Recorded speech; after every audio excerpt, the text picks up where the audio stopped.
Bonjour Roxana Maracineanu. Bonjour. Beaucoup de sujets autour du sport, de la pratique du sport et du sport professionnel. On va commencer par cela et par cette information qui n'est pas très gaie pour le sport français. Plus aucun joueur français en lice encore au troisième tour. On en est en peine au troisième tour du tournoi de Roland-Garros, diffusé sur France Télévisions, il faut le rappeler.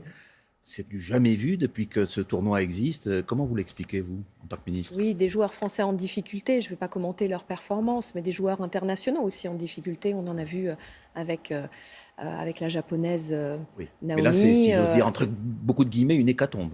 C'est vrai que c'était une année difficile, compliquée pour nos sportifs, mais aussi, encore une fois, pour tous les sportifs du monde entier. C'est pour ça que c'est important de faire ces événements, de ces compétitions, qu'elles se tiennent et qu'elles leur permettent de faire leur métier et d'exprimer leur passion, parce qu'une carrière de sportif, c'est quelque chose de très fragile. Mais pour le tennis français, il y a une génération qui doit éclore, vous pensez ? Il y a une page qui doit se tourner, qui expliquerait donc ces très mauvais résultats ?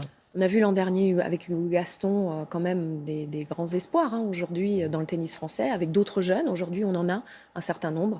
Mais encore une fois, il faut de l'expérience, des compétitions qui s'enchaînent pour qu'ils puissent se révéler. Et c'est vrai que ce n'était pas une période facile. Dans une semaine exactement commence l'Euro de football, un autre grand événement sportif. La France va jouer son premier match le 15 juin prochain face à l'Allemagne.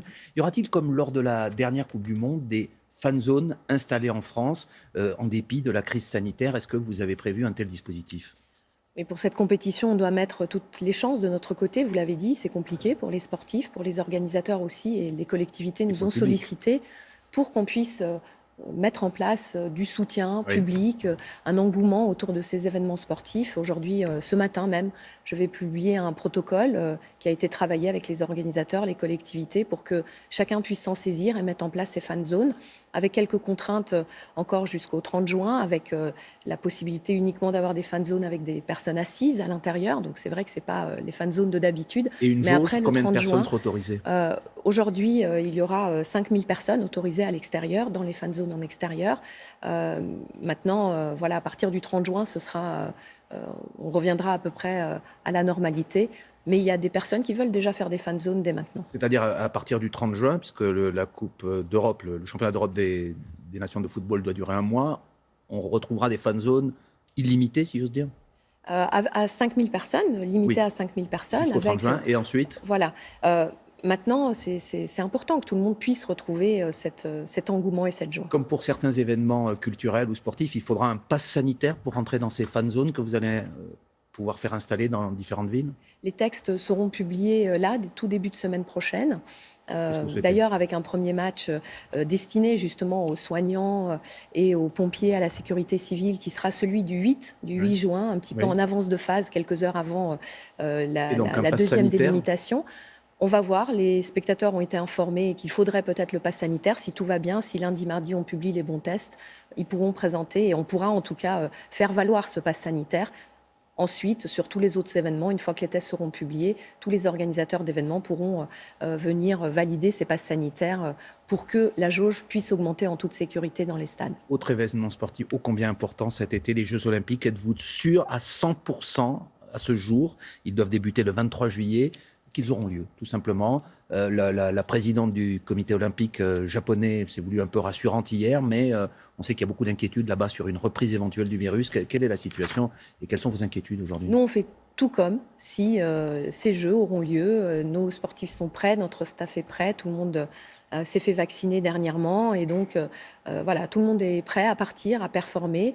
Nous allons nous conformer à ce qui nous a été demandé par nos hôtes japonais, c'est-à-dire être là pour les épreuves, repartir tout de suite, limiter les délégations au maximum.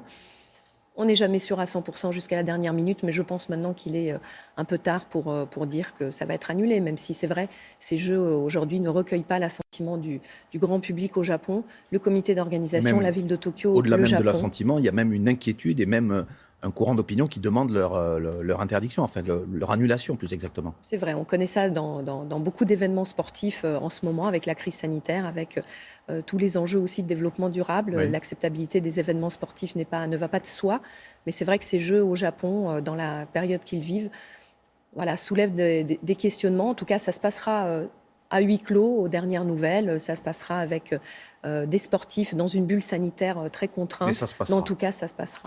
On a parlé du sport en compétition, des sportifs professionnels. Tous les pratiquants sportifs, eux, attendent une date avec impatience. C'est le 9 juin, dans quelques jours, puisque les salles de sport, les piscines vont rouvrir. Est-ce que d'ailleurs tous les équipements sportifs vont rouvrir ou est-ce qu'il y aura des exceptions mercredi prochain ? Tous les équipements sportifs, bien sûr, qui restent à la main des collectivités. Oui. Si les collectivités ne désirent pas ouvrir, elles n'ouvrent pas. Mais moi, j'encourage tout le monde à ouvrir. On a essayé, sans exception. Jusqu'à maintenant avec les mineurs. Les enfants ont été autorisés depuis le 19 mai. Les protocoles ont pu être testés, justement, et mis en place par ces collectivités et par les associations sportives. À partir du 9 juin, tout rouvrira, les piscines en intérieur, les dojos, toutes les salles de sport. Les sports de contact seront à nouveau autorisés pas en intérieur. Pas à l'intérieur. Il faudra attendre le 30 juin, mais les associations pourront reprendre leurs activités et reproposer des choses à leurs adhérents. Et puis surtout les salles de sport, parce que les salles de fitness attendent ce moment avec grande impatience. On a travaillé un protocole à 50% de la jauge. Il est finalisé ce protocole, certains disent. Oui, 50% de la jauge. Donc voilà, il y aura suffisamment d'espace pour que les abonnés et les adhérents puissent retourner en toute sécurité dans ces endroits. Et on espère que tout le monde va se remettre au sport rapidement. C'est un enjeu de santé publique aujourd'hui. Les piscines, elles vont donc rouvrir. Elles ont été fermées pendant de longs mois, ce qui a entraîné, on le sait, du retard dans l'apprentissage de la natation. Et ce n'est pas un sujet anecdotique, puisque vous craignez, vous, au ministère des Sports, que cela provoque un surcroît de noyades. C'est un combat que vous menez depuis que vous êtes en poste.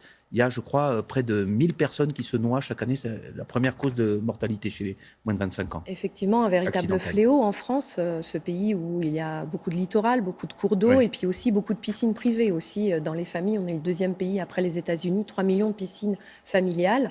En nette augmentation, en plus en ce moment, grâce au confinement.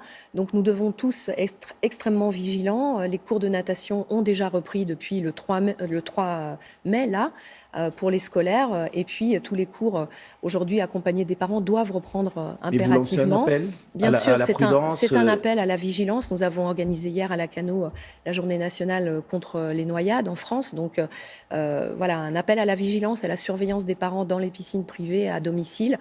Et puis surtout, se baigner uniquement dans les piscines et les cours d'eau, les endroits qui sont surveillés, et éviter d'aller, malgré les chaleurs qui s'annoncent très fortes, si on ne sait pas nager, sans la surveillance d'un proche ou d'un adulte quand on est un jeune enfant. Il y a quelques jours, Emmanuel Macron a lancé ce qu'on appelle le pass sport, à l'image du pass culture, 50 € pour tous les foyers, ceux qui bénéficient d'allocations de rentrée scolaire.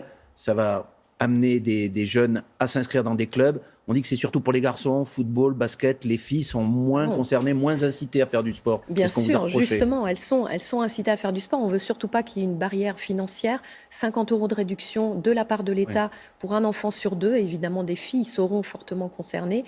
Ça concerne les 6-18 ans et on espère que beaucoup de collectivités, beaucoup de fédérations vont venir abonder, y compris des partenaires privés, pour qu'on arrive à une inscription la moins chère possible dès la rentrée, pour que tous les enfants puissent en bénéficier du sport. C'est important pour la santé.